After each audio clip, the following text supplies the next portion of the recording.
Mama korang memang daripada kecil suka sangat makan laksa. Makan hari-hari pun tak apa, okey? So memang daripada dulu, dah memang kalau tak kali mak buat laksa, balik kampung ke memang tengok. Jadi kan memang kalau nak masak sini tu, nak makan senang. Terus masak je. Bayangkan 6 tahun pula. 12 tahun dah pandai masak laksa sendiri tau.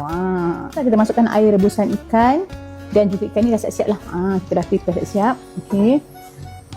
Isinya bersama dengan airnya. Nampak korang dah siap blend. Ini tadi isi ikan tadi. Tadi kuahnya kita masukkan. Now kita masukkan isi ikan. Tuang isi ikan. Mama kalau buat laksa, tak suka pekat sangat, tak suka cair sangat. So dia macam just nice lah. Macam tu. Okay. So masukkan sedikit cili merah. Sikit je, buat warna je. Masukkan asam keping.